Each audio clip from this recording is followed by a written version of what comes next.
ఎంత అన్యాయం, ఎంత పాపం కట్టుకున్నారు రెడ్డిని. మేమెంతో బాగా బతుకుడు నువ్వు వచ్చితే మాకు కడుపులో కూడా కలగదు కాదమ్మా.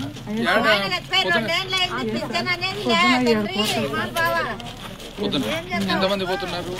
మాకు పోతారెడ్డి సుమారు ఒక 500 మంది పోతుంటారు.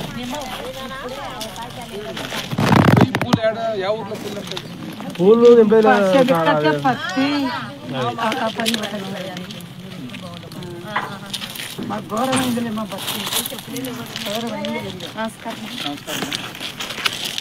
ఆమెకు 2 ఏళ్ళు అయ్యా భర్త చనిపోయి పింఛనే లేదు. వాళ్ళ ప్రభుత్వం ఉన్నప్పుడు, ఇప్పుడు ఈ ప్రభుత్వం ఉన్నప్పుడు చనిపోతేనే ఇస్తారంట.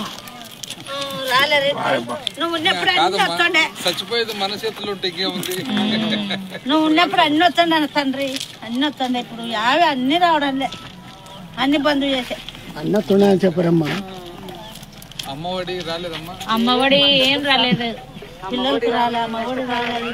బస్సులు అనే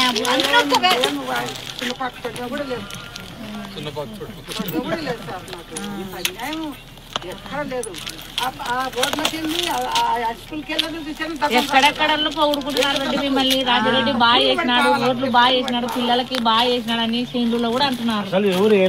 ఆయన ప్రభుత్వం రాజరెడ్డి మనకు బాగా చేసినాడు.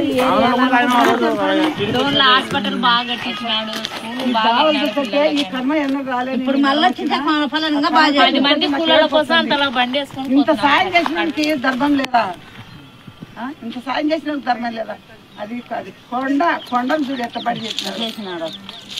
ఈ 6 రోజులు కన్ను మూసుకొని పోతున్నారు. ఇప్పుడు బాగా కానొస్తుంది రే, ఇప్పుడు బాగా అనుకు తెలిసింది. జనాల కంటే జనాలకి ఏం తెలుస్తుంది? ఓట్లు వేసి కదా జనాలు, టీడీపీకి వేసి కదా సమరం మందికి. ఎవరు వేయలే ఓట్లు టీడీపీకి, ఆయన తెచ్చింది అర్థం కావడం. తెలుసు ఎవరేసినారు? ఎవరు వేయలే. జీతో ఈ ఆంధ్రప్రదేశ్ లో మొత్తం ఈ నుంచి ఇచ్చాపురం వరకు ఎవరైనా గెలిచవచ్చు, కానీ పక్క వేయనే గెలిచినది. కానీ చేసినారు, మోసం చేసినారు. ఏం చేస్తాం సార్? మేమైతే ఎప్పుడు మంది అయినా వాళ్ళం కూడా మంది అయినాం. నువ్వు ఓడిపోయినావంటే మాకైతే మైండ్ పనిచేయలే. నేను ఆశయాలలో చూసిన తిట్టనే పెట్టుకుంటా. రాజారెడ్డి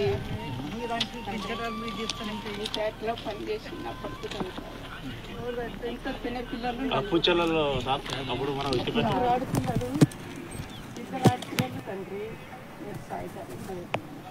ఆ పిల్లలు మట్టుకొచ్చే